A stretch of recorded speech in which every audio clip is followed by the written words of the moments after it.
Et si une seule signature de Donald Trump pouvait faire exploser le pétrole ou déclencher une guerre totale au Moyen-Orient? Aujourd'hui, on est au 90e jour du conflit entre Israël, les États-Unis et l'Iran. Et jusque-là, rien n'est encore réglé.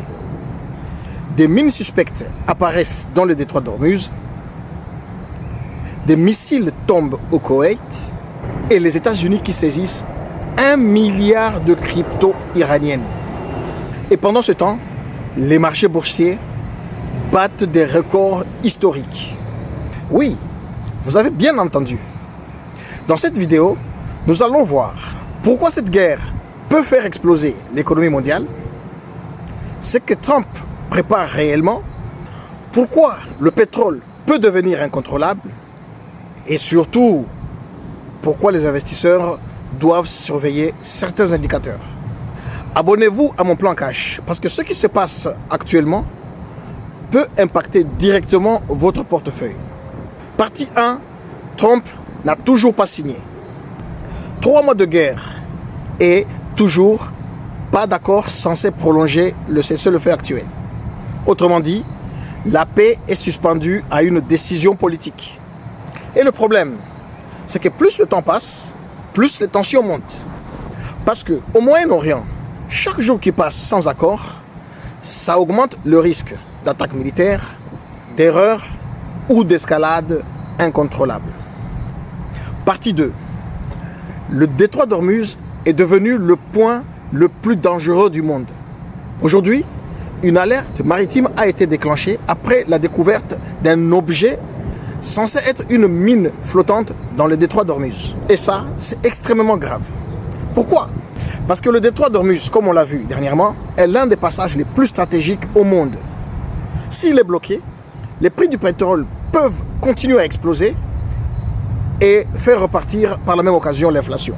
À cause de ça, les marchés peuvent paniquer et aller dans tous les sens. Partie 3. Les États-Unis durcissent le ton. Les États-Unis ont récemment frappé un autre navire qui était accusé de vouloir contourner le blocus américain. Résultat, un missile Hellfire a été utilisé pour neutraliser le navire. Mais ce n'est pas tout. Le Trésor américain affirme avoir bloqué 1 milliard de dollars de crypto-monnaies iraniennes. Oui, directement depuis les wallets. Ceux qui pensent que les crypto-monnaies sont fiables, vous avez l'exemple. Cette guerre n'est donc pas militaire, mais elle est aussi financière, technologique, économique et géopolitique. Partie 4. 409 soldats américains blessés. Pendant ce temps, le coût humain continue d'augmenter après une attaque iranienne d'un missile qui a été intercepté au Koweït. Plusieurs soldats américains ont été blessés par des débris, ce qui porte le bilan total à 409 soldats américains blessés depuis le début du conflit. Ce chiffre montre une réalité très importante. Même sans guerre totale officielle, le conflit devient de plus en plus dangereux. Et la partie 5. Et pourtant, la bourse continue à monter. Voici la partie la plus folle de cette histoire.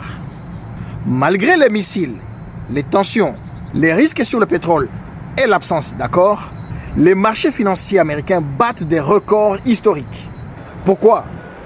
Parce que les investisseurs pensent qu'un accord finira toujours par être signé. Le marché parie actuellement sur une désescalade, une stabilisation du prix du pétrole et une reprise économique. Mais attention, si cet optimisme est faux, une correction pourrait être extrêmement violente. Et c'est souvent dans ce genre de moments que les marchés deviennent de plus en plus dangereux. Quand tout le monde pense que le pire est derrière nous. Partie 6. Israël et le Liban. Le risque d'extension.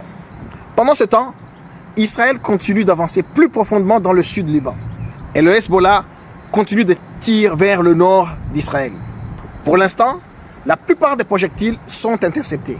Mais le risque majeur, c'est l'ouverture régionale d'un conflit beaucoup plus large.